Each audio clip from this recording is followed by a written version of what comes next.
comments, I believe he said something along the lines of, a lot of the guys didn't have fathers growing up. He didn't want to walk out on them.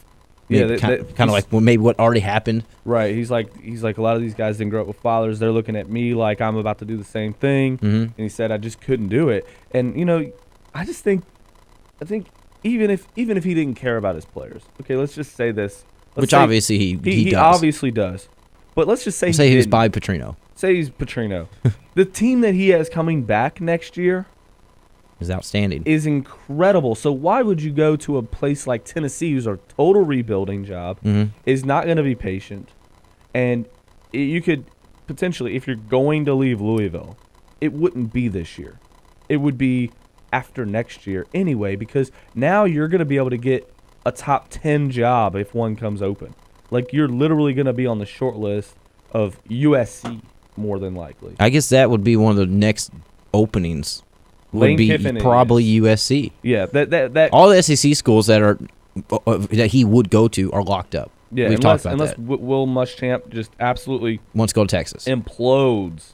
Yeah, or wants to go to Texas. If that's the only way I can see it. I mean, that could definitely happen because Mac Brown is, and Texas may want to go after. Mike Gundy, when Tennessee offered him the job, he was just a former quarterback at Oklahoma State. I never thought Mike Gundy was going to leave. I thought it was just a leverage ploy to get into T. Boone's Pickens' pockets. I thought maybe he would definitely get into the pockets of T. Boone. No question about it. I thought he might think about it because of what happened a year or so ago to Oklahoma State, where they got, in his mind, snubbed of being in the big game. Well, they shouldn't have lost to Iowa State. That's true. I don't know. I totally agree. I don't think they should have been in it, which obviously they wouldn't have won anyways. I don't know. Let's go to our first break. We're going to come back. We'll play the press conference of Charlie Strong. We'll let you all hear it again, and then we'll break that down a little bit. Guests today, we got a couple good guests coming on. Of course, Dave Spelker, we'll invite Magazine. We'll probably speak to Dave at one point during the show. Handsome Jimmy's going to give us a shout around 10:30. We're going to talk to him about a little TV show, Handsome Claus, that's coming up. Handsome Claus? Handsome Claus. It should be very interesting. And then 10:15, Chad Scott is a blogger. He does the most dangerous, college football's most dangerous blog on chuckoliver.net. He wrote a piece. It was why ACC fans will love the addition of Louisville. Absolutely. So it should be a good little conversation. And he's extremely knowledgeable about the ACC. So we're going to talk to Chad about that article, and then also about maybe some of the conference churn that might be out there. For sure. So stick with us. We'll be right back to Weekend Sports Buzz.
This is the Weekend Sports Buzz with Tyler Bloyd, Mark Blankenbaker. Call in on the Oxmoor Ford Lincoln Buzz Line at 384-1450. We're back here at the Weekend Sports Buzz. Great little first segment there, getting it going. Charlie Strong talk. 384-1450 is the Oxmoor Ford Lincoln Buzz Line. And, of course, the Lotus Gunworks text line. You all can shoot us a text, 414-1450. Before we get going on the Charlie Strong press conference here, if you all want to get on livingforless.org, check it out. It's a great website. You never need to go to the crowded malls when you have these kinds of deals on there. Buy two $15 Angio's gift certificates for $15 and get one free mystery $15 certificate.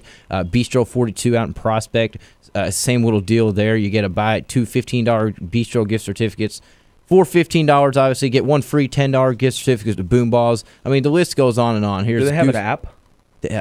That's a good question, Mark. Because I would love to download that onto my Verizon Intuition. That I do not know. I mean, all the times we've read about livingforless.org, I don't think they have an app. And if they do, we need to get it. And if they don't, we need to get it. Right. We need to get going because we'll it's build awesome. it for them. I mean, you go out a lot. Like you had an interesting night last night. Yeah, and absolutely. you would have loved to got on livingforless.org to get that 50% off deal. Absolutely. Anytime I can get on Living for Less, I check just to make sure, can I save a little money? Save a little money. It's all about saving a little money. And, who's not saving a little money coming up soon is Louisville. They're going to be spending spending a lot of money coming up. With the inclusion in the ACC, though, it's sort of like we're making a lot more money, and we're going to give a lot of that to Charlie. How much do you get? What's your cut for the Sugar Bowl? Do you know? I think I saw the number recently. The Sugar Bowl is worth $19 million, I believe, but that's always distributed among conferences. Mm-hmm. So it's one of those deals where it doesn't really matter. You get a little bit more when you play in the game to cover your travel expenses, but you don't. That's really all it is. Mm-hmm. The big deal is coming up in 2014 when they go to the 14 playoff. And then they get in the Access Bowls. Like, the jump in money from BCS money to this Access Bowl and playoff money. Just 4 bowls that they're going to... It's a difference in like $50 million a conference. That's ridiculous. So is that what the Access Bowls? Is that what they're going to be calling these Final Four thing? No, the playoffs will be the playoffs. Okay. The Access Bowls will be the champions, the non-champions, the champions that don't go to the playoffs. I'm with you. Maybe like a Boise State that doesn't make the Final Four. Like in Oklahoma, they're not in the top 4, and then in this scenario, they would be in a Cotton Bowl. I think they are in the Cotton Bowl, or like a Fiesta Bowl, or like the Rose Bowl, or those are going to be called now Access Bowls. Okay, well, I didn't know that. I'm learning something this morning. We're gonna go through all that when we get into 2014. There you go. But for now, let's not confuse you, and let's focus on the BCS. What's Adam, if you could, or man behind the glass, Adam, the intern, is if you could pull up the Charlie Strong press conference for us and get it rolling. We're gonna play that for a minute or so here and let you listen to it, and then we'll recap it. Here we go. Thank you for your patience. This was a decision that was made with a few minutes of deliberation, as you know. It was the toughest decision I've ever had to make in my 29 years of coaching. It was a life decision for myself, for my family, and for my school. Since I was a child growing up in Batesville, Arkansas, I dreamed of becoming a successful head football coach. Coaching has been my entire life. When considering my future here at the University of Louisville, I thought back to the first hours I talked to Tom Jurek. I remembered how he trusted me and how he was committed in helping lead the Cardinals back to a conference title, a BCS bid, and hopefully one day a national title. He gave me my first chance to be a head football coach after being an assistant for 27 years. I was always on everyone's short list, but Tom let me know from the very beginning I was the only one on his list. His unwavering loyalty in me and my vision has always been there. I also thought back to the city of Louisville and how it graced me, my family, this football team, from the very first day I came to town. They received us with open arms. they have continued to believe since day one. From the beginning, I asked the Cardinals team to believe in me and trust in me. I also had to have faith in the process and told them we would be a family. I told them we would grow together through wins and losses and to have loyalty and trust in one another. I asked the same of my coaching staff and of their families. This wasn't something that was done overnight. I think about last season when we beat Murray State, we lose to FIU, we beat Kentucky, and we lose to Marshall. The athletic director come to me with a new contract to show his support for me in this program. His commitment to me by giving me an extension asked me to continue to build for the future. The Big East Championship trophy we brought home last week is as much Tom's as it is the rest of this team. I can remember coming in last week to our fans. We had a group of fans here. Coach Gore had the trophy in his hands. He passed it around and let the fans who waited for us at 4 o'clock in the morning to take pictures with the trophy in their hand. I didn't want this to be an emotional decision or one based on my ego or my family's egos or the players' egos. Lead to me isn't about telling people what to do. It's all about serving others. It's about watching players come to college as grown boys into developing the men. When I thought about leaving, I kept going back. We haven't finished the job yet. We're still growing together. We have a lot of work to do. I knew this would be a big opportunity. One of the people was a no-brainer. But when I thought about all those people I'd come across in Louisville in the past 3 years on the field, in the grocery store, on campus, in this community, at my daughter's schools, at my daughter's volleyball games, they're all a part of our family. I celebrated in 2010 when our soccer team went to the national championship game.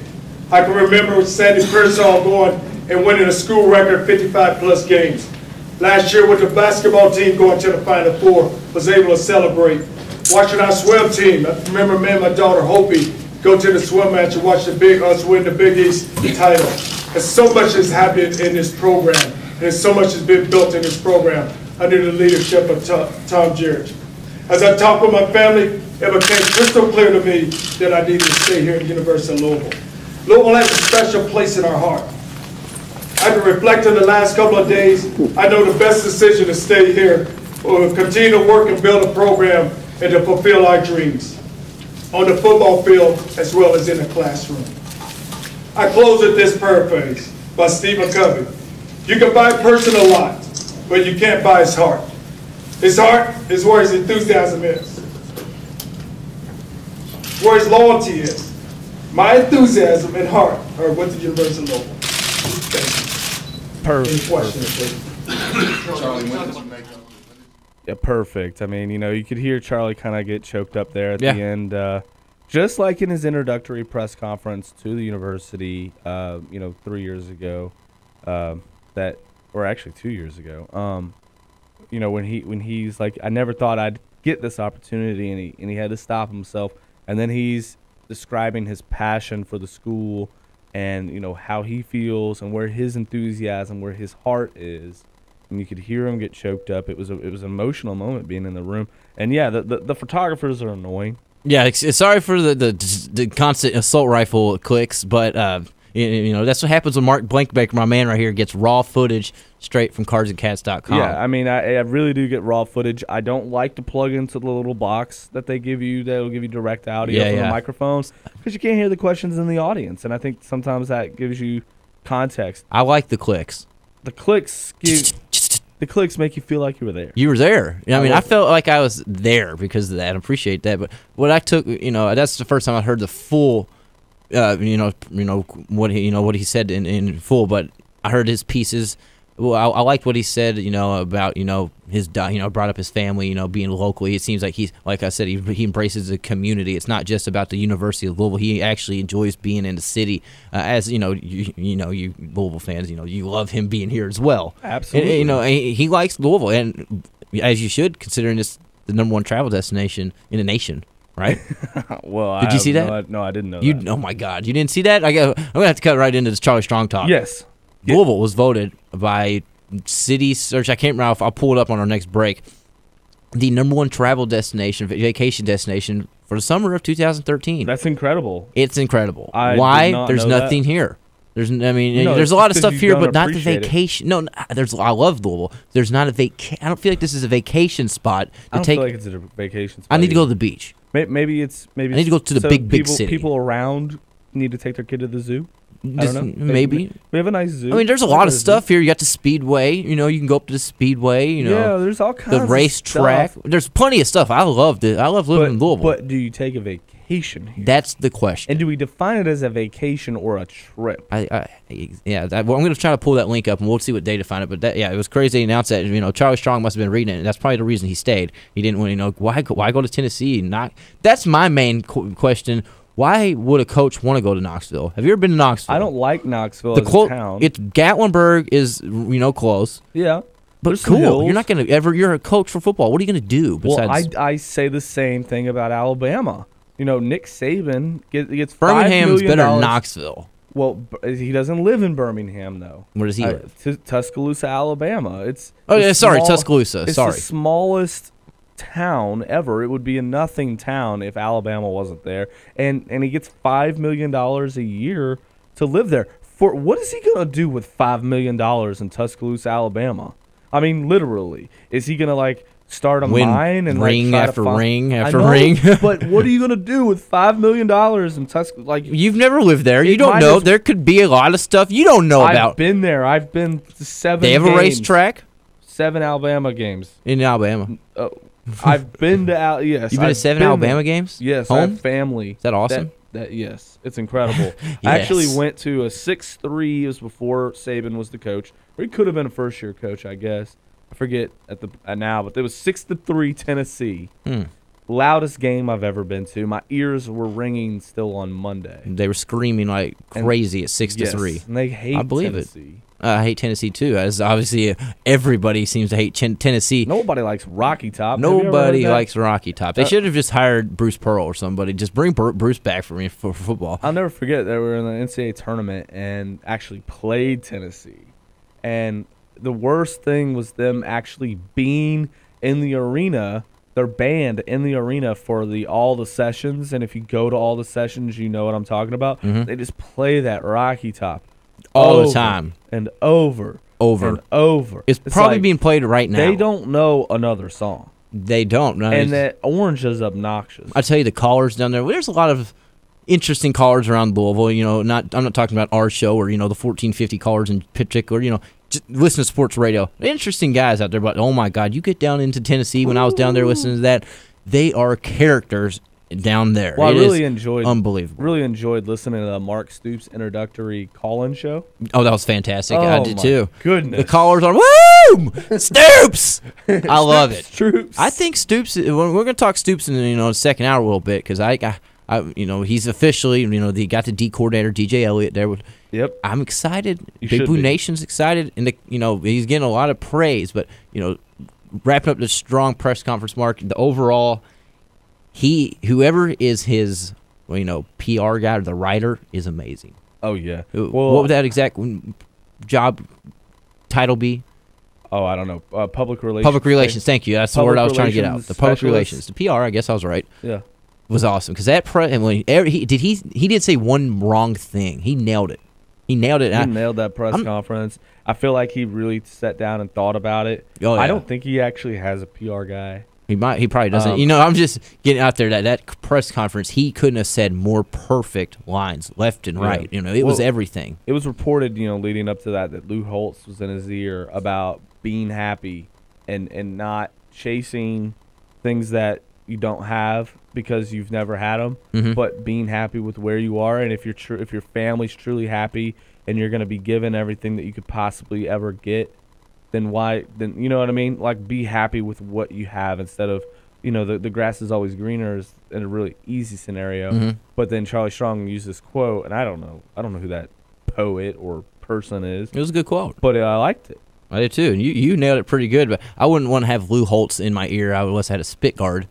Well, I'm pretty sure it was over the phone. Lou, We could talk to Lou over the phone. I'd love to get Lou on. Would you get a wet willy if you talked to Lou Holtz over the phone? Like, would it come through the phone to the headsets around the corner to us? Exactly. There's a good chance that could do it.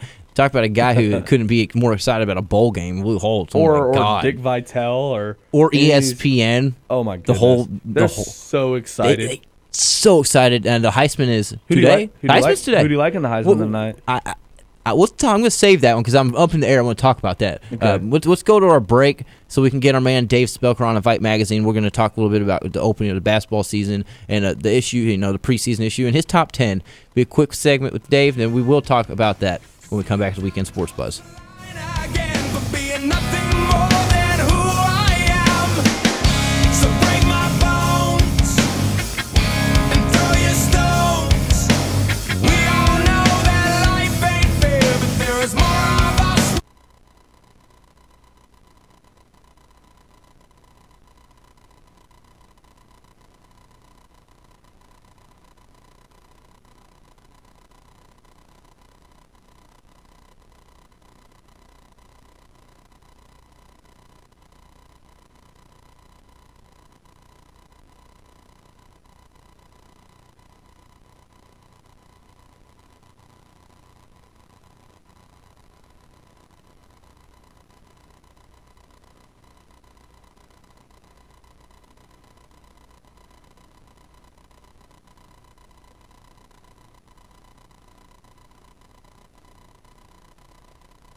It's the Weekend Sports Buzz with Tyler Floyd, Mark Blankenbaker. Give us a call on the Oxmoor Ford Lincoln Buzz Line at 384-1450.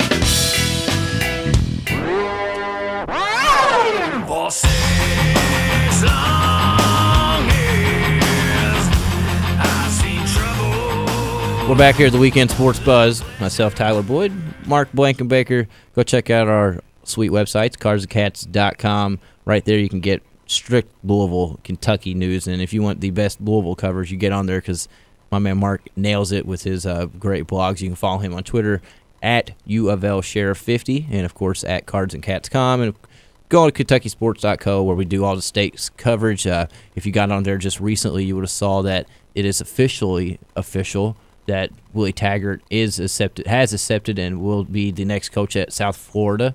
I know you love that hire. I do like that hire because, Willie Taggart is a Tampa native, and he has been recruiting for Western, that area, already. Bobby Rainey or Chris Rainey. At a very high level. I mean, just all around. I mean, we don't have to talk about one player. I'm talking about Oh yeah. I'm just saying that type of player straight from that area, what he could bring to Western. Imagine what he could get there. Yeah, he's going to be announced today at 4 p.m. For South Florida. And I love the hire. I hate it for Western Kentucky because he's a Western Kentucky grad. I do think that Willie Taggart could have waited and spent another year in Bowling Green and possibly gotten a bigger job, maybe one of the top 5 conference jobs because Central or South Florida is no longer in the Big East. They're in the Big East Conference, but that's no longer a top conference. But it will make that team extremely competitive because they're going to get so many good fallout players. Yeah, you know what I mean. There's going to be, players that don't want to leave. People might just fall in love with Willie Taggart and just say, you know what, screw you, Florida. I'm going to South Florida. And he's going to play a very aggressive style of football. Yeah, it is. Go ahead and jump over to the Oxmoor Ford Lincoln Buzzline and change a little subjects, talk a little high school sports around the area here because it's, football's ended with Trinity winning the state championship. Now we're rolling into basketball. My man Dave Spelker of Vite Magazine is on the line. Dave, good morning to you.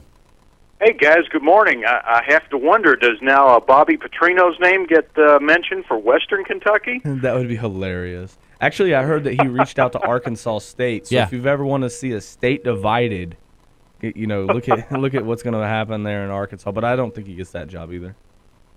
I would agree, but it's fun to kick stuff like that around. Oh, yeah, yes, definitely. Football season is almost over. We've got one more game tomorrow. That's right. The best of the Bluegrass. It's probably going to be a little wet, but fortunately it's on the turf at St. X's Field, so I'm sure barring lightning, those guys will be out there and playing, and the Metro Louisville team has a great roster, loaded with St. X and Trinity and Central and PRP, Manual. I wish it would be a beautiful day and we could get several thousand people out there because these kids deserve that recognition and the excitement of playing in something like that. So I'll be there, rain or shine. So at least they'll have one fan. Now you said it is tomorrow at St. X, the best of the Bluegrass. Now, if I'm correct me if I'm wrong. This is the top local talent versus the top state talent that we have got going on. That is correct. At one time, Kentucky played Tennessee.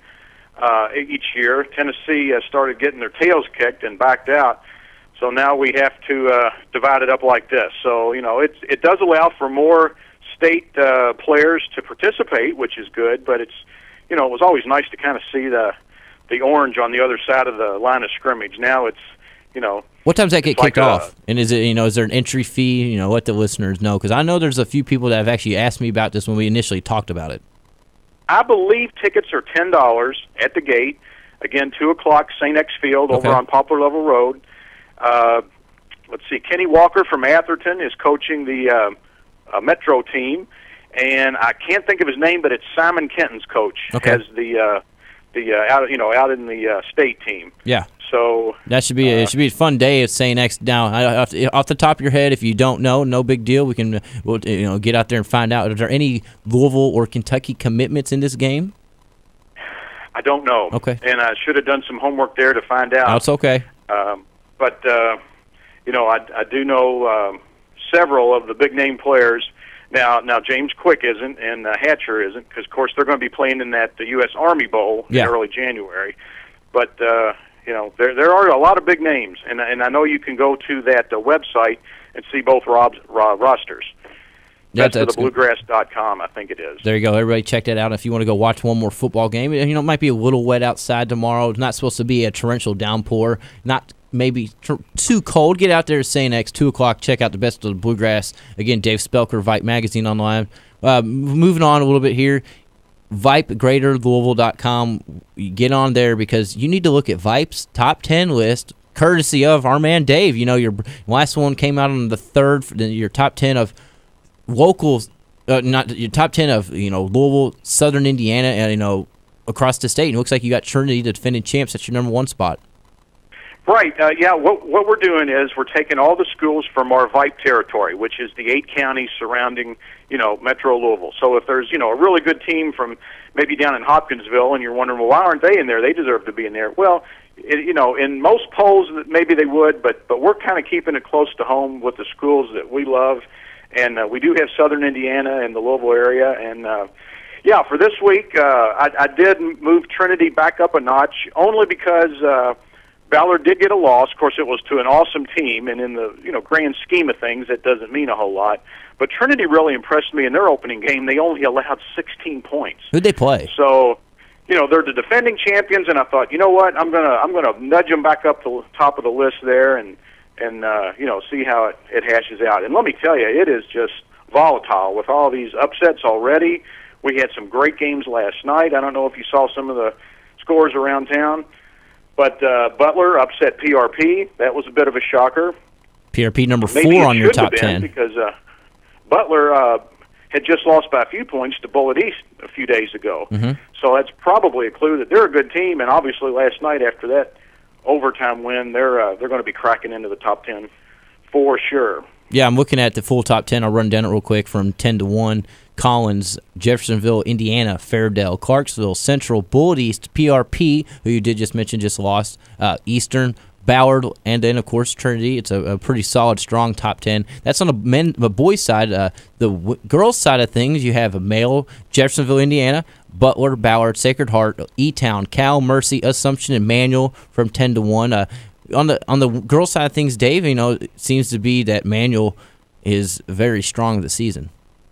Manual is very strong, but they're going to be challenged. Our Vipe game of the week was Cal was at Mercy this week, and Mercy, China Dow had her game. I mean, she's going to come out and put up big numbers no matter who it is, when it is. But apparently Mercy did a good job of slowing down the rest of the team. Mercy had a good win, and they look pretty strong. Now Assumption took a loss this week. I was shocked.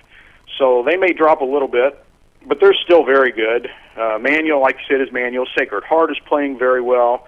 Mayo won again last night. Let's see. I think Butler, in fact, no, wait a minute. PRP upset Butler last night on the ladies' side. And that ended I don't know how many game winning streak in that series that the Butler girls had. So, yeah, it's hard to keep up with. There's just so much going on. It's an everyday thing. But it's fun, and it's exciting. And Central on the boys' side, playing very well. They beat an Eastern team last night that, as you said, I had ranked pretty high. So Central started the season unranked in my list. They've already beaten St. X and now Eastern. So they're, moving on up, as they used to say. Yeah, for sure. Again, it's Dave. There's a lot of locations to grab, obviously, to Vipe Magazine. All the public libraries around the Louisville area, Bullitt County, Oldham County, Spencer County, YMCAs around the area, greater Louisville area, right here at 1450 to Sports Buzz, Big Brothers, Big Sisters, Dick's Sporting Goods, Kroger's, you name it. I mean, it's basically everywhere. All the local middle schools, high schools, they have it, the Vipe Magazine. Dave, before I do let you go, I wanted to ask you the current issue. It has been released for the basketball? It is. We had a slight snafu with the printers. The digital version should be, it may be up right now, honestly. I haven't looked this morning. Okay. At www.vipe.com/Greater Louisville. So it may be up. The actual on-the-shelf copies will be coming real soon. So, yeah, just be patient with us, and we'll have it at your school as soon as possible. There we go. Again, you can check out Dave on Tuesday mornings on Mason and Myers in the mornings. They talk to Dave, breaking it down as well. And, of course, every Saturday right here on the Weekend Sports Buzz. Dave, enjoy the rest of your weekend and appreciate you taking a few minutes. All right, guys, you too. We'll talk to you. See you. Have a good one. To you, Dave. But, yeah, as soon as I said that Bobby Petrino probably wouldn't get the Arkansas State job, Bruce Feldman decides to tweet out that he is gaining momentum for the Arkansas State job. I saw that he contacted them a few days ago, which was interesting to me. Obviously, he's used to Arkansas. That would be really interesting. But if I'm they play Arkansas. No, they don't. I thought they played Arkansas. One of the local kind of Western UK type of deals. They may have played them in the past. It's not a regular deal. But if I'm Bobby Petrino, I don't want a head coaching job. I want to be an offensive coordinator at a decent, like a pretty good BCS program. I want to be an offensive coordinator there and not have to do press for several years. Mm-hmm. I want to get behind this, you know what I mean, and make some good money, be in coaching, not have to answer questions about really recruiting, you know what I mean? So that I wouldn't want a head coaching job, even if it was Arkansas State. I definitely would get out of the state of Arkansas. If it were me, I wouldn't want to be in there. So anyway, that's just my personal opinion. But it'd be interesting just to see him go there, just to see what the fan reaction would be. Obviously, Sports Center would cover it. You mentioned it earlier in the show. Brett Bielema leaving Wisconsin for Arkansas. Is that a weird to you? It's weird to me. Yes. Wisconsin for Arkansas. What's the change? Yes, you went from Big Ten to SEC, and I think maybe that's right. the thing. You've been to 3 straight Rose Bowls now. If you're You've Brett had Bielema. good players come to Wisconsin. And yeah, but you know what? Like, does that system work in the SEC? And do you really want to take that SEC West job? You're surrounded by Alabama. Auburn's not going to be down forever. A&M, LSU, Mississippi State. Not easy. I would rather take a Mississippi State Ole Miss job before I take Arkansas job, because I think it's the worst job in college football. I don't know what. Yeah, it is a very interesting job there as Mark knocks out our headsets. No, Mark, plug it in. It's under here. Plug it in. 384-1450, the Oxmoor Ford Lincoln Buzz Line. Give us a shout if you all want to jump in on this. It's been a good show so far. And, of course, the Lotus Gun Works text line. There we go, Mark. 414-1450. My bad. We're good. You can still hear us. We just can't hear each other. It's okay. We started out, obviously, we played the Strong press conference. It was one of my favorite press conferences, and I'm not even a Louisville fan, because just you could tell it was Charlie Strong being a true human being, which usually these guys aren't, and I appreciate that. Kind of like Mark Stoops, he contacted Kentucky wanting this job.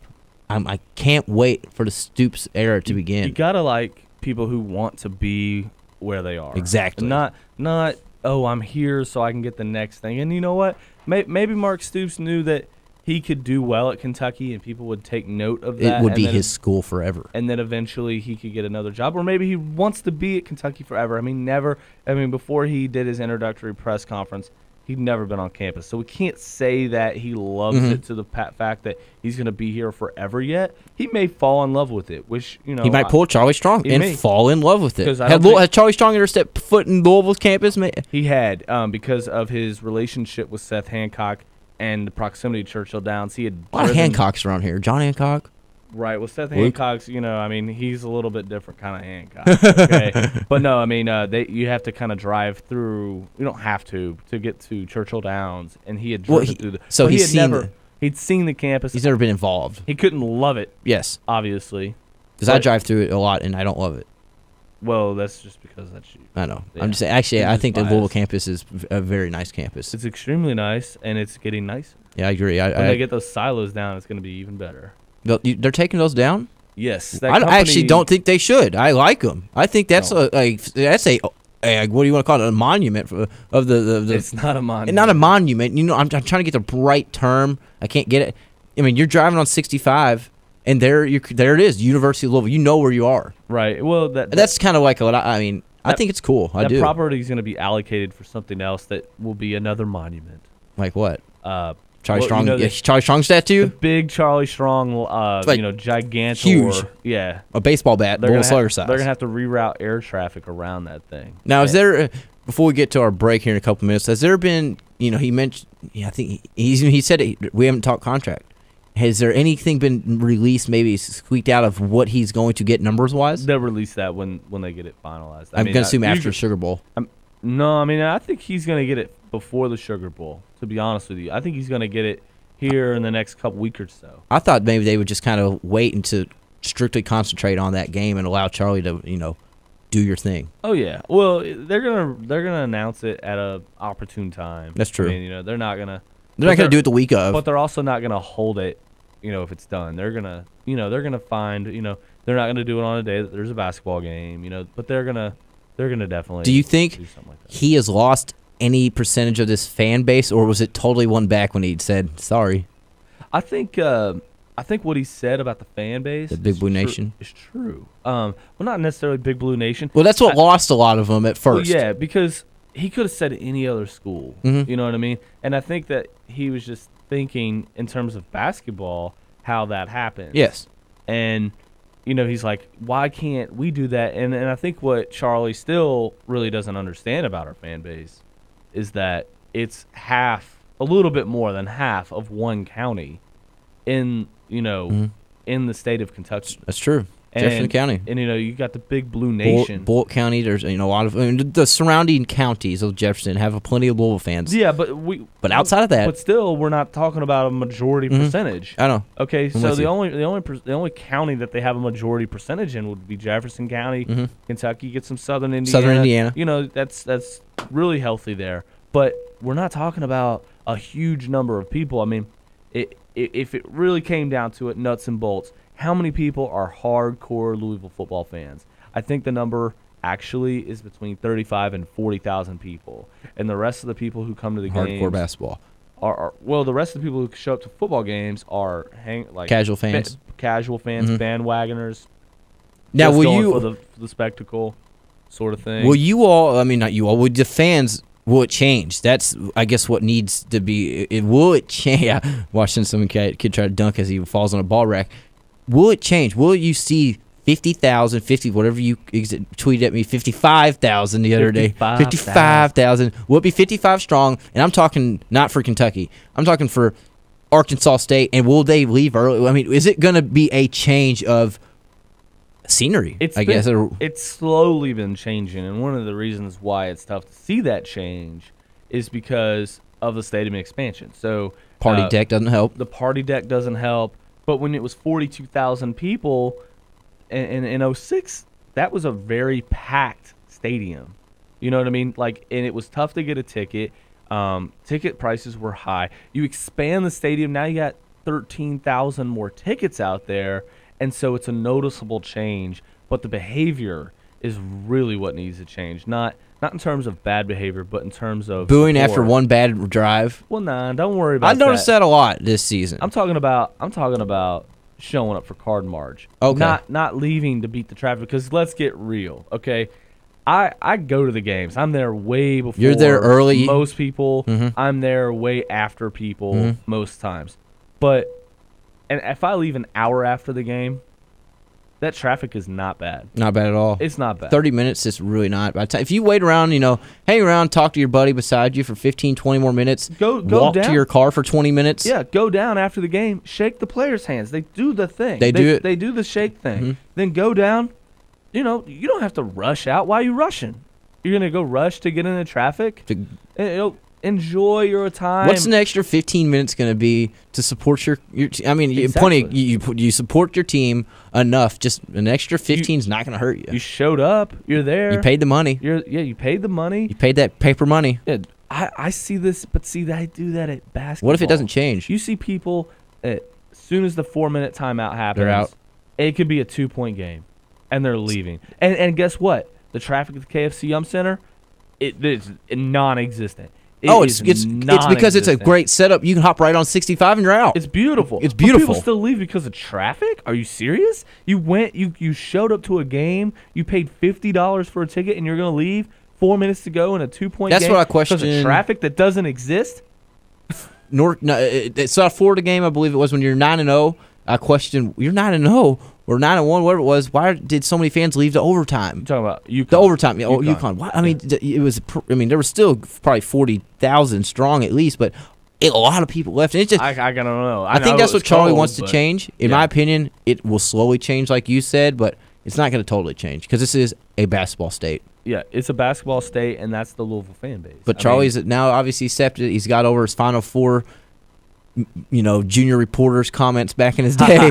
Junior reporters. But no, you look at the Louisville fan base, and they just have always done that. They support the school with their pocketbooks, but they're sort of, if I can draw a parallel, they're sort of like the parent who gives their child whatever they want but never spends real quality time with them. Mm-hmm. That's the Louisville fan base right now. That's a good analogy. I would rather the Louisville fan base support them financially, but then also support them with their time. And I know that your time is valuable. People have kids, and it's tough to devote weekend after weekend after weekend. I get it. That's why most don't.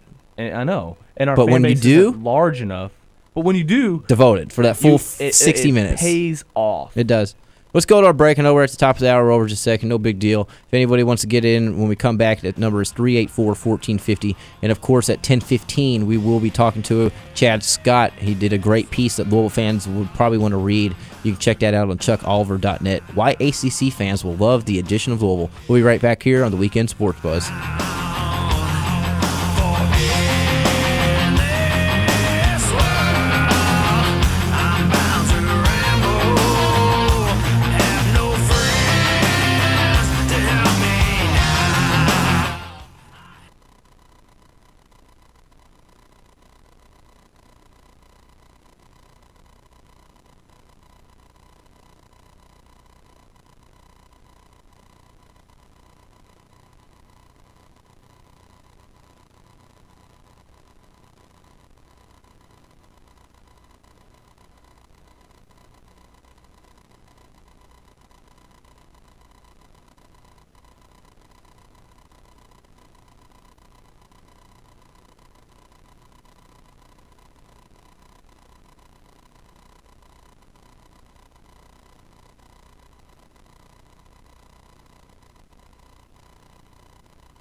Welcome back to the Weekend Sports Buzz.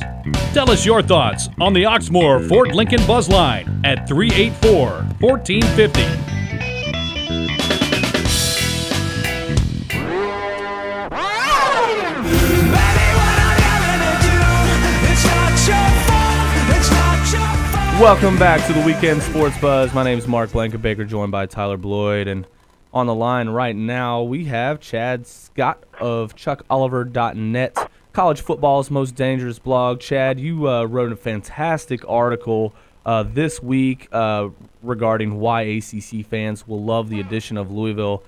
Chad, how are you? Good. I appreciate you reading the article and for having me on this morning. Absolutely. Just from reading your article, you make several points. It's a great trip, great people. The facilities are top notch, and then you talk about the leadership. Can you talk about that trip and why you made it, and then maybe how you see Louisville fitting in the ACC? Sure. Gosh, I guess 18 months ago now, my girlfriend, who's also in the fiance now, who's in the sports media, Christy Dosh, who you can find on Twitter at SportsBizMiss. She is now ESPN sports business reporter. But at the time, she really found herself more and more interested with college sports and the financials and how facilities are funded and what are booster donations used for and how are coaching salaries paid for and some of that behind the scenes kind of stuff. And when she got investigating facilities, Louisville kept coming up time and time again for how great their facilities are and how they're able to use naming rights and things of that nature. So she called the athletic department and was put in touch with Tom Jurich, and Tom was very giving of his time with Christy on the phone, and then he invited us up for a game, and we went to the Marshall game last year and struck up a relationship with him. I would go back up there to fly with the team to the UConn game, and we came back up for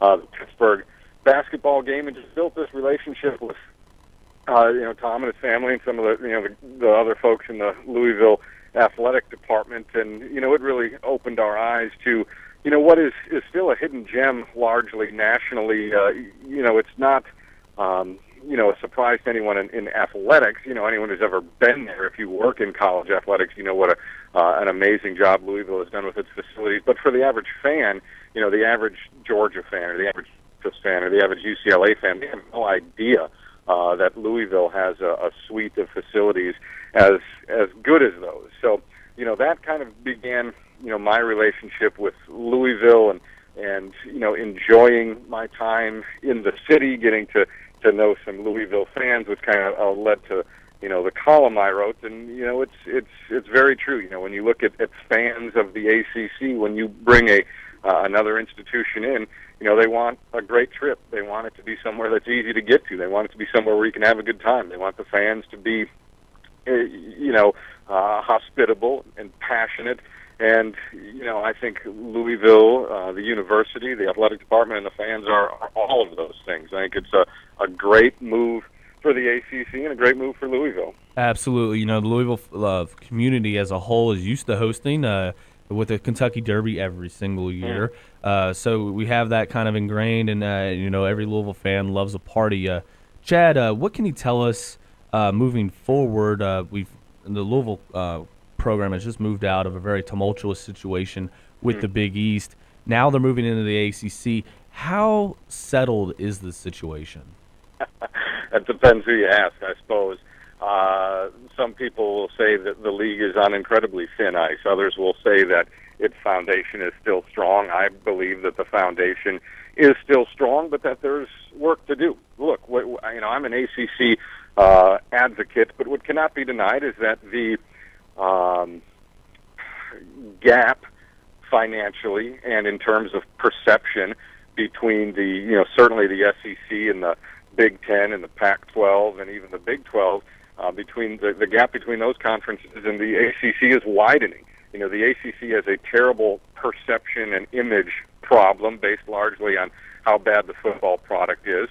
It is also bringing up the rear when you look at those conferences in terms of money that the conference brings in through its television deals and other revenue streams. So it's still a great conference. There are still great brand names when you list them off and you say, North Carolina and Duke and Florida State and Virginia Tech and Georgia Tech and Clemson, Boston College and Syracuse, Pittsburgh, and Notre Dame, Louisville. I mean, those are great brand names in college athletics. What the ACC has to do is figure out how best to leverage those incredible assets, and that's what the league has not done a good job. The league has not done a good job of telling its story and getting out in front of these rumors and, kind of pumping itself up. And that's tough when you suck at football, okay? And the ACC is a poor football league that had an historically bad season. It's hard to brag when you're 2-13 in the BCS and one of your division champions gets beat by 3 touchdowns at home by Middle Tennessee State. It's hard to brag when Boston College loses to Army. Okay, it's hard to brag when Florida State and Clemson both lose at home to Florida and South Carolina. But the ACC has to do a better job of telling its story and then leveraging the incredible assets it has. It just has to be more aggressive. It has to be more bold, and it has to take charge. And that's what the Louisville Athletic Department has done in the Tom Jurich era. Louisville was at a real crossroads in the mid-late 90s. It could have gone in a couple of directions. And if it were not for incredibly bold leadership, the kind of bold, aggressive, visionary, forward-thinking, I'm not going to sit here and feel sorry for myself. I'm not going to focus on everything I'm not. I'm going to focus on everything I am. That's what the ACC needs to do. The ACC needs to follow a model very similar to what Louisville did. Go out and make it happen. Stop counter-punching. Start lead punching. Because if the ACC, and there are signs that this is happening, and I think adding Louisville is one of those signs. The ACC just sits back and watch it happen. They will likely be picked apart by the Big Ten and the SEC over time. Again, that may not be 6 months, but it may be 6 years. So, it's time for the ACC to get aggressive, realize the power that it does have, and start utilizing that power to close the revenue and the perception gap between it and the 4 other, what we consider now, power conferences. Absolutely. Just from a perspective that has followed Louisville athletics for a long time, going into the 80s, I can tell you that the University of Louisville athletic program has faced several crossroads, and if at any point they took a wrong turn at that crossroad, they wouldn't be who they are today, and it's just kind of continually worked for them. They fought, they've clawed, they've gotten creative. They did Thursday Night Football. Basically, ESPN launched their brand with Louisville football on Thursday night. Yeah. It's important to note, we look at the Big Ten, and as good as the SEC is on the football field, the Big Ten, when it comes to finances and resources and dollars, is King Kong. It wasn't great football that took the Big Ten to the position it now is. It was this incredibly innovative business strategy, a bold, aggressive, visionary business model that says, we're going to start our own network. And they were killed for 18 months. People forget now how much trouble the Big Ten network had getting off the ground. But once it did, it has become a freaking cash cow. So what that says to me is that you don't have to be great on the field to have a great business model, to make a lot of money, because the Big Ten, look at their football season. It's just as bad a disaster Worse. As the ACC. You're getting your best teams on probation. You're going through the worst scandal in American sports history. You can't fill all your bowl slots. You had 30,000 empty seats at your conference championship game. I mean, what does this sound like? It sounds just like the ACC. So, the message there is you don't have to be great at football, but you have to be great at business, and you have to be bold, and you have to be aggressive, and you have to be innovative. And the ACC has access to all of those resources. The ACC can be innovative. There's a lot of smart people in that conference. It can be bold. It can be aggressive. It doesn't have to have 2 undefeated football teams or have 3 teams in the top 6 like the SEC does to be a heavyweight. It just has to be more bold, be more aggressive, be more innovative, and leverage the assets it does have. And those assets, especially with Louisville coming in, are substantial. Right, and just coming in, Louisville is a great business partner to have in terms of understanding how to make money. They're going to come in with the largest athletic budget in the ACC, having been in a lower producing conference in the Big East. Chad, can you tell me, are there plans to create an ACC network similar to the Big Ten network, the Longhorn network, which is also kind of struggling to take off the ground, as is the Pac-12 network. Is there plans in the works? Are there plans? Yes. Yes, sorry. How much traction do those plans have? I don't think very much. I still don't sense, and I could be wrong, but I still don't sense a real thirst among the conference leadership to launch a network. You know, it's got a great partner in ESPN. All of the ACC football and men's basketball games are broadcast either on ESPN or ESPN3. So, you know, no conference has all of its football and men's basketball games easier to consume than the ACC, and that's valuable from a fan perspective. You know, it's not as valuable from a monetary perspective as having some games on your own network. So, you know, it's something that I think the ACC is aware of, kicking around. I don't expect it to happen, but I'll say this, you know, bringing Notre Dame in makes it much more likely because Notre Dame's a huge national brand, and if their soccer team's on TV, people are going to be interested in watching that. You know, Louisville, because it has so many passionate fans, helps that. But it's not something I expect or anticipate. At the same time, the finances of it may almost demand it, where it's one of those deals where, you know, if you don't have your own conference network, you're almost not in the big leagues. But you know, if I don't think it's imminent or even in the near future. Again, we have Chad Scott on the line, college football's most dangerous blog on chuckoliver.net. You can follow Chad. His Twitter handle is at Chad Scott. That is with 2 D's. Chad, before we do let you go, I wanted to ask you another quick question here. Yeah, sure. Louisville obviously heading into ACC in 2 years, Mark. How do you think they will fare when they initially enter?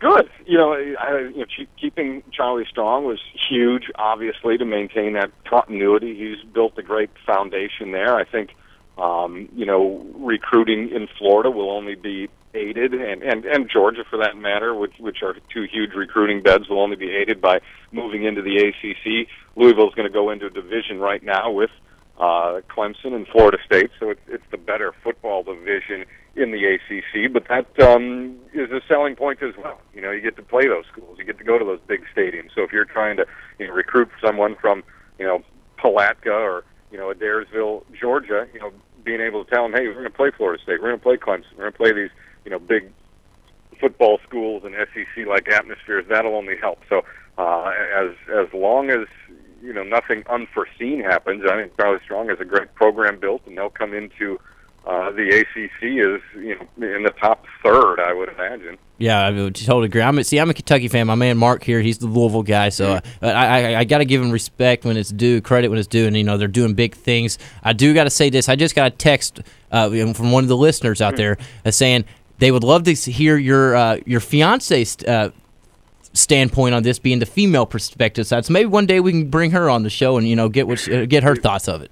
She would be happy to do it anytime. She's, you know, again, we've had the great opportunity to come up there and meet a lot of Louisville folks and get a real inside view on it. And, you know, Louisville's got a great story to tell, and they will help make the ACC stronger. I think the ACC will help Louisville become stronger. I think it's really a great match, and, you know, I think you can sense excitement on both sides, both the Louisville side and the ACC side. And you contrast that with when Maryland went to the Big Ten, where the Maryland fans were kind of like, yeah, I know, we're broke. And the Big Ten fans were like, yeah, we gotta to make more money. There was no joy there. You know, there was understanding, there was kind of resignation, there was I guess, and we'll just trust our leadership that this is the right thing to do. But with this Louisville ACC thing, I sense true joy and, you know, excitement on both sides. And that's good because, you know, the ACC has been taking, you know, gut punches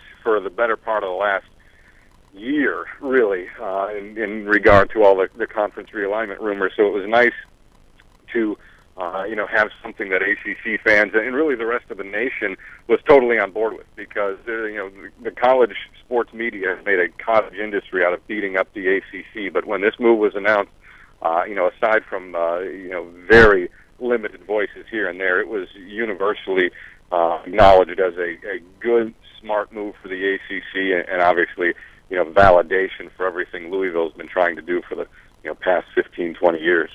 Absolutely. I think it's an upgrade for the ACC, maybe not in terms of a television network or anything like that, or TV sets, but in terms of overall competition, Louisville for Maryland seems like an upgrade. Yeah. Thank you so much, Chad. Tell Christy good luck on the book, and absolutely, we'd love to have you on again sometime, and we appreciate you carving out some time. Yeah, her book, Saturday Millionaires, which is all about the finances of college football and focuses on Tom George and a lot of what he did at Louisville, will be available July, and Louisville is definitely one of our book tour stops, so we will be up there next fall, and we'll be sure to say hello, all right? Fantastic. Hopefully she doesn't have to edit it before it's printed. Too late. All right. All right. Well, thanks a lot, Chad. Great guest. He's chuckoliver.net. Yep. College football's most dangerous blog. He nailed it. Thank you so much. I mean, when you coming in with the numbers that he's talking about, he's definitely involved and knows exactly what he's talking about. Great guest. I'd love to get his fiance on here down the road to talk about the book and the numbers of it. That's a summer show. Perfect. Well, we're going to absolutely definitely bring her on. We're going to have to do a remote at a book signing or something. That'd be awesome. We'll bring him right on and host with us one time. Let's go to break so we can get our man Handsome Jimmy on the line, a.k.a. Handsome Claus. Handsome Claus. I'm just going to leave it there, and I'm going to let him talk all about it because it's supposed to be a must-see TV. Dugan Ryan told me about it last night. I'm interested. It's going to be very funny, very exciting. So Handsome Jimmy coming right back. We'll be right back here on the Weekend Sports Buzz. It's a wonderful news. It's not your fault. It's not your fault. Yeah. Oh, it's not that you should care. I just wanted you to know.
This is the Weekend Sports Buzz with Tyler Bloyd, Mark Blankenbaker. Call in on the Oxmoor Ford Lincoln Buzz Line at 384-1450. We're back here at the Weekend Sports Buzz. Great show we've got going on. Thanks to Chad Scott, ChuckOliver.net for coming on just recently and talking about the Louisville and the ACC. He had some great points. It seems that it's a huge move and a great move for Louisville, and not just Louisville, but the conference in general. And another guy that we will talk about that in just a second about that is on the line, the Oxmoor Ford Lincoln Buzz Line right now. Handsome Jimmy, how you doing this Saturday morning, my man? Hey, Tom, how you doing, buddy? And Mark, y'all doing okay? Fantastic, Handsome. We're doing great. It's ugly outside, Yeah. Handsome, but it's a beautiful day always. You got that true, Tyler. I'll tell you, buddy. And I'll tell you something, man. Duke texted me last night, and you did too. And I appreciate you having me on to talk about this Handsome clause. It's the third year we did it, and it's a great show. We always have, me and Greg Brom, and got a lot of people calls in, and of course, Greg answers questions. And Tyler, I got to ask you, good as you know me and stuff, and what do you think my wish is going to be when he says, Handsome, what do you want? What do you want Santa to bring you? What do you think my wish is? Your wish is going to be two things, Handsome. You don't want one thing. You want a Sugar Bowl championship ring, and you want a national championship from your Ripatino. There's no question, but if you had to say, there's one other. U of L beating my Kentucky Wildcats. There's something coming up in this month. Yep. What do you think it is? It's your Cards knocking off the Cats on December 29th in the Yum Center. I know. No, I had to throw it in on you. I love it. Shoot it. Shoot all you want. It's been four straight times y'all beat us. And last year, just unfortunately, y'all was the best team. Hands down, y'all won. Carolina, and it's Syracuse, and we had to help a team ourselves, but yeah, y'all won it, and but we had to play y'all twice in that year, and if we could shoot the ball, I thought could have knocked y'all, but it didn't happen. So we got to break that losing streak, Tyler. We got to break it, buddy. You got 5 in a row. Handsome, between me and you, nobody's listening. Between me and you only. I honestly, I think your Cards. I know. I think your Cards are going to knock off the Cats come December 29th. I can man up and say it. Well, something else. That's something about you. Just the time with. I love when I did the Rodney interview. You produced that for me, and it did when I was reading that to you. I never forget. You looked at me. You said, "It's kind of like Anthony Davis what Rodney did, ain't it?" You know what I mean? And you're at least realistic. You know what I mean? And most of y'all fans just see one way. I agree. You know what I mean? And I agree. I think we got a big shot. Last year, ain't nobody bigger homer than me in Louisville basketball. And I know it was going to be tough. We had to play a perfect game to really get y'all. And I really think this year it might be worse. You know what I mean? I think y'all. I agree. Y'all have to play. Y'all will have to play the best game y'all play all year. Oh, we're definitely going to have you on for a segment on that game day because obviously we'll be able to talk about it before. That. Oh, yeah, without a doubt. I got to get this out. I know Dugan's listening, and I want to know myself. You have to wear a Santa hat. It is a contract locked in stone. What is about that? Tell me about this hat. Well, I got T. I got to tell you something, buddy. And I got to tell you, when I call you T, everybody says, "Who are you calling T for?" I said, "Let's tell Tyler I call him T." So I want everybody to know that. Well, do I say that? But, that's fine. But T went to on the Handsome clause that Dugan was talking. I said, they said about Santa hat. I said, man, if I wore a Santa hat, and I said it's got to be a specially made. And my guy Mike Flanders, Sabbath Sporting Goods, they've been my sponsor for years, and he made me a hat, and I'm looking forward to breaking it out. But I just you got to watch the show to check it out. When is the show? What everybody know? I just don't want to tell you exactly, but it's a nice. Hey, put it this way, it's one of a kind. I'm the only one to get one. Oh, yeah. The only hat I've ever seen Handsome in is his big, bright Louisville, black hat, Louisville letters right across front. It's a nice hat. It looks. It's Handsome Jimmy if I've ever seen one. But when is this show? When can people catch it?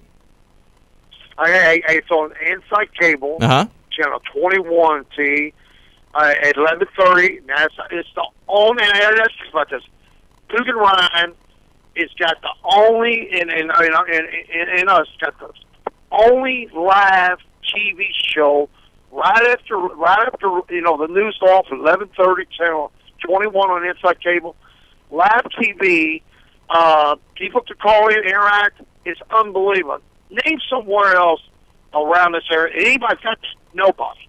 No, they don't, and it's awesome. I love it. I know I was a part of it for a couple months there until I got a job, and I love doing it. Greg Brom hosting, and now that you'll be in there, Unbelievable. It's awesome. I know we're gonna have you on again tomorrow to let the Sunday listeners talk about it. See, I got to tell you another thing. I didn't mean to cut you off. But no, you're fine. But there's one thing about it. I always remember something. I mean, and you don't know what I'm talking about here.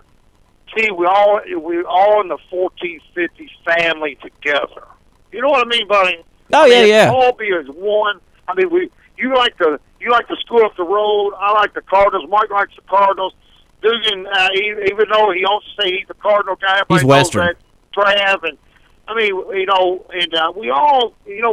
got to get along. Let's make kids, I love when you said about going nationwide. Something. Let's all get our shoulders together. Let's make it. One day we're gonna make a lot of money. I'm with you. They take care of me well. There's no question on that. And let's all work together as one unit. And let's make this 1450 Sports Buzz. Let's take over his town. Buddy. I'm ready to do it. I'm right there with you. I'm with Mason and Myers. I'm with Nick Coffey and Inside the Press Box. I'm with the next show, the D Huff and Nasty Show, new first premiere. I'm with them all, my man. You know this. I was totally joking. We don't even need to get into that. No, I don't want to talk about it on this. Oh, yeah. This is in the house, me and you. I'm with you. You knew what I was talking about. Yep. And everything. And go ahead. Let me ask you one question before we get to our break. Heisman Trophy presentation tonight. Who is going to win? I want the defender to win just because it never happens. I got to tell you something. He's going to win it. I really believe that. But the best player in college football this year is the young man from Texas A&M. But to me, the guy from Notre Dame, the defensive player, he'd be the second one instead of Woodson to win it. I think he's a winner. I really do. And next year it's going to be number 5, Teddy Bridgewater. There's a very, very, very good chance that could happen. As soon as you say it, Mark shakes his head. Yes, it's gonna. And there's no question. And T.A., I appreciate you and Mark having me on the show today, buddy. And y'all have a great rest of the day. And partner, I'll be talking to you tomorrow, buddy. Yeah, definitely. Talking to Handsome Catchin. We'll recap the clause with Kelly Patrick. Great talking to you, Handsome.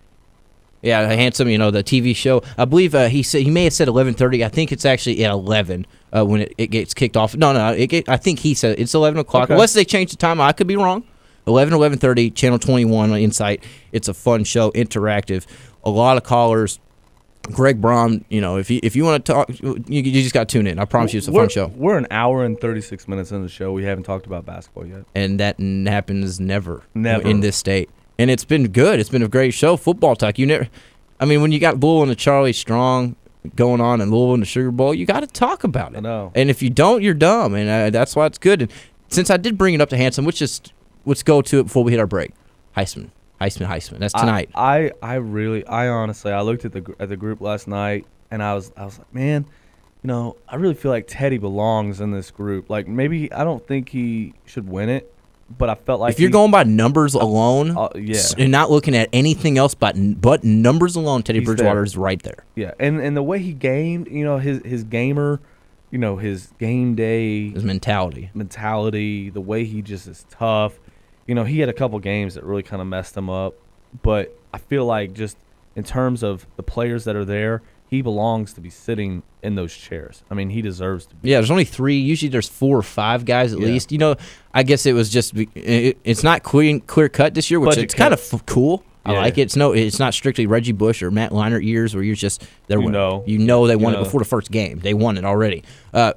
And like I just told Handsome, I think I want Mateo to win. I don't like Notre Dame. Going to win. I think Manziel's going to win, but I want Mateo to win because you can't give it to a defender hardly ever. But you can this year. I mean, we talked about it on the breaks. Charles Woodson. was At 15 least years. 15 years. You know, that's about right. You can give it to a defender once every about 15 years because it doesn't happen much. Right. This is a year to go out there and at least attempt to do it. And on your Teddy, your Teddy being there, you know what it's about. It's the schedule. Who you play. It's the schedule. If you had the Manziel schedule at Oklahoma schedule, Yep. or not Oklahoma, Texas A&M schedule, he's in. And he had one really terrible game, with the Southern Miss, where he couldn't throw the ball at all because of the rain. That hurt his numbers quite a bit. There was a lot of different things that kind of went against Teddy in this year's Heisman race, but I think that he kicked that off in a big way last Thursday, and he'll do it again in the Sugar Bowl against the #1 pass efficiency defense in the country, Florida Gators.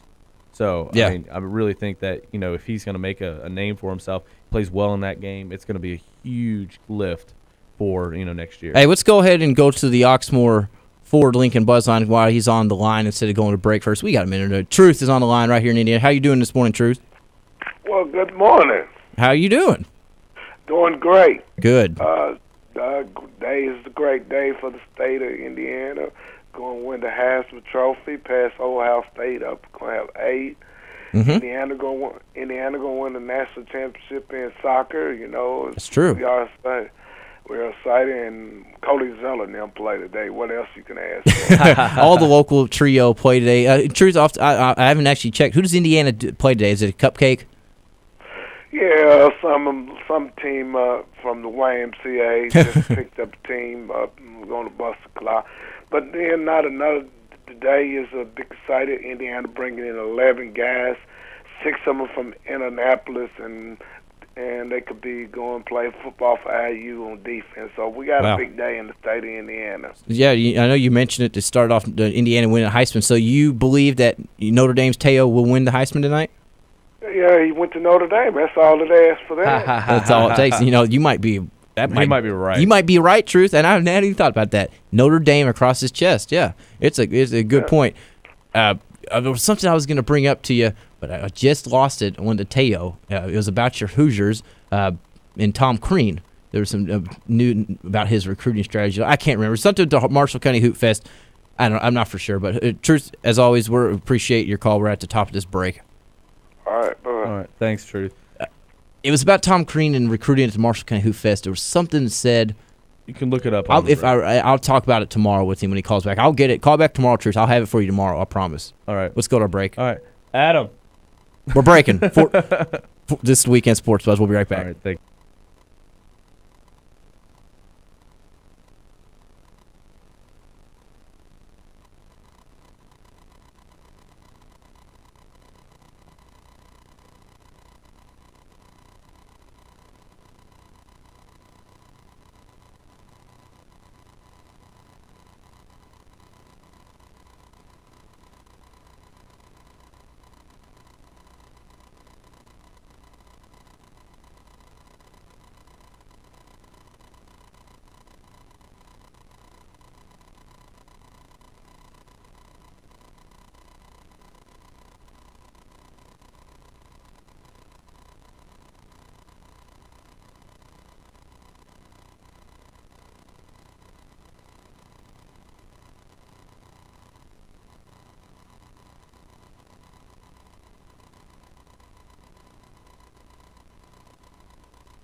Welcome back to the Weekend Sports Buzz with Tyler Bloyd, Mark Blankenbaker. Tell us your thoughts on the Oxmoor Ford Lincoln Buzz Line at 384-1450. Welcome into the Weekend Sports Buzz. I'm Mark Blankenbaker, cardsandcats.com. Follow me at U of L Sheriff 50. And also joined by Tyler Bloyd. Tyler, KentuckySports.co, doing it big. Hey, Tyler, this is our last segment, Mark. man. We got 14 minutes to go. We haven't talked basketball 384-1450. Call us if you want to jump in real quick here in the We last haven't talked segment. basketball yet, man. It's crazy. I know. Hey, and if you are going to the Louisville game today, which you should be because the game is an ESPN3 exclusive. And ESPN3 sucks. Right. You should do that on your Xbox or PlayStation 3, by the way, if you haven't downloaded the app. I have it. But you should take a toy to the game. It benefits Kyle's Corner or Cosair Children's Hospital. And on Christmas Day, Peyton Siva and Kyle Kurek will be at Cosair Children's Hospital delivering toys, Santa Claus style, to the children in the hospital Christmas morning. So the gifts that you give today, the toys that you bring to the KFC Yum Center for the game against Missouri, Kansas City today, the Kangaroos will benefit a very good cause. So if you're out and about, drive Toys R Us, drive Target, pick up a toy. It has to be new in packaging, and donate it when you're Kyle's there. Corner. Corner. That's awesome. I saw some tweets about that throughout the week. I'm glad you brought that up. Another thing you want to do is, we're here at 1450. We are going to talk basketball. I promise everybody. We're going to talk basketball quickly. We're partners with Big Brothers, Big Sisters. I got to get it out there. Everybody, we've been with this for a couple months now. They're doing great stuff with us. It is Christmas time. It is December, which means, it's Santa. Send Santa a call.com, Mark. We got a little thing going on here. Does your little helper need a reminder from Santa Claus to stay on the nice list? On sendasantacall.com, you can schedule a call from Santa to your child. You can personalize the call with a child's name, a gift from their wish list, and behavior that needs correcting. Anything from stop fighting your sister, Mark, or you need to do your homework. Work it up. With over 50 selection, there's a reminder for every child. Go to sendasanta.com and enter donation code BBBS, Big Brothers Big Sisters, at checkout. It's only $4.99, $5. It's good. It's $5 going great cause. Exactly. Big Brothers Big Sisters. Sendasantacall.com or click on Santa from the website 1450thesportsbuzz.com. I believe there's 2 links on there. It's simple, it's easy. Big Brothers Big Sisters, sendasantacall.com. Great stuff going on there. Absolutely. It really is. 2 games today. First game is tip-off is Kentucky at 12 o'clock. 12:30. They play right at 12. They're playing Portland. Portland Pilots flying into town. The Pilots? The Pilots. The Rupp Arena. They flew in last year and got dunked on by Michael Kidd-Gilchrist. Hardcore. Kentucky went on to, I believe, it was an 87-61 victory. It's going to be much the same as today. This is a 3-5 team coached by Eric Reveneau, his 7th year. Good coach. Sometimes has some good players through there. This year, though, they're slightly down. They did, Mark, just play UNLV in a great game. They lost by, I believe, it's 8 or 9, but they were winning for a big stretch. 95% of this game. Wow, that's incredible. Well, I think this is going to be a much better game than the Louisville game today. Oh, God. At 2 o'clock. Who are they playing again? They're playing the University of Missouri, Kansas City Kangaroos. The Kangaroos. So we got the Pilots and Kangaroos here. Pilots and Kangaroos. But one good piece of information that came out yesterday was that Rick Pitino expects Gorgie Zhang to be back for the FIU game, which is 2 games before Louisville and Kentucky will play on the 29th. So that game's on the 19th. Gorgie should be playing for 10 days before U of L and UK meet. Oh, and if you are going to the University of Missouri Kansas City game against Louisville today, you can keep your ticket stub and gain entry for free into the women's game. There you go. Later on, against the same squad against Valparaiso at 7:30. Little Valpo game there, so that should be fun. If you want to make a big day of basketball, hang on to your ticket, and don't forget your toy. Don't forget your toy. So, 2 easy games for Louisville, Kentucky. I guess the major news of the week, like you just mentioned, Gorgie Zhang expected to possibly be back for that UK game.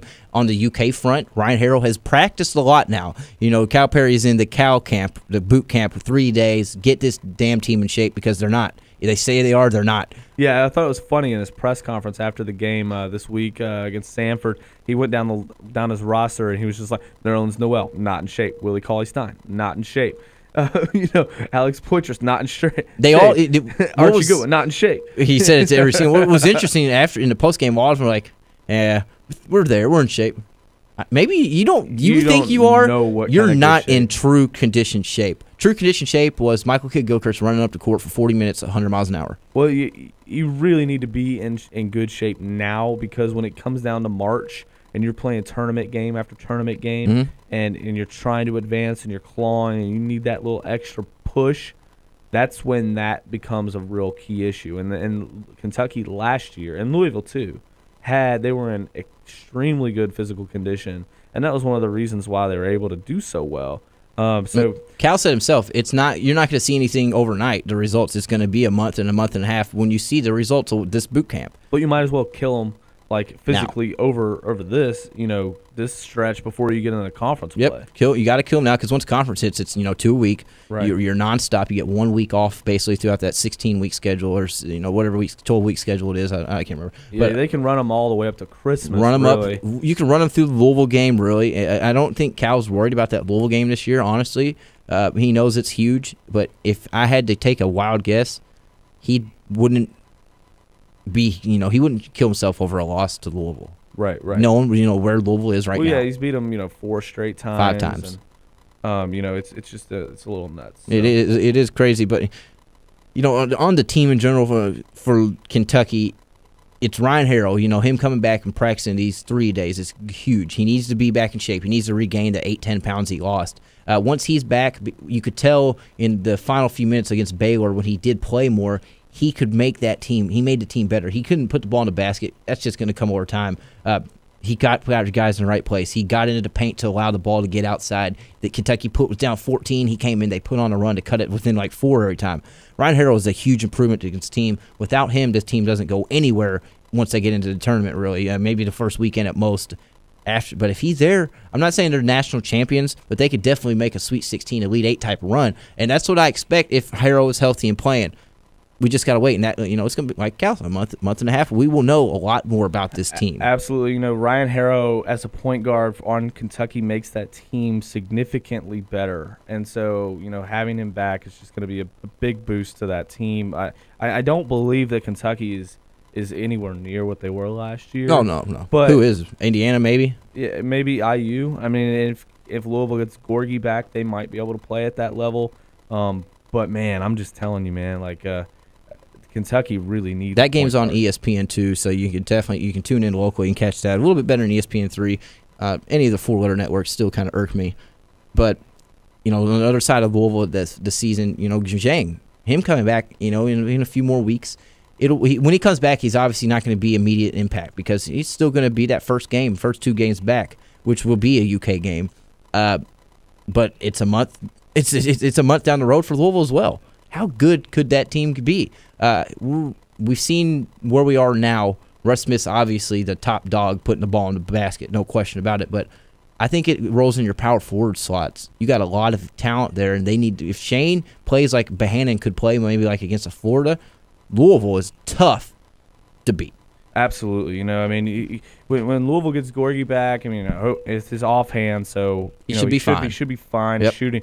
But his defense really carries that team over the top. And his little jumper that he added at the free throw line, that was going to be huge. And I hope that sort of thing continues. His passing was really on point. Gorgie looked incredible. I don't think he's got a long time for the tournament to come, which is when all this matters.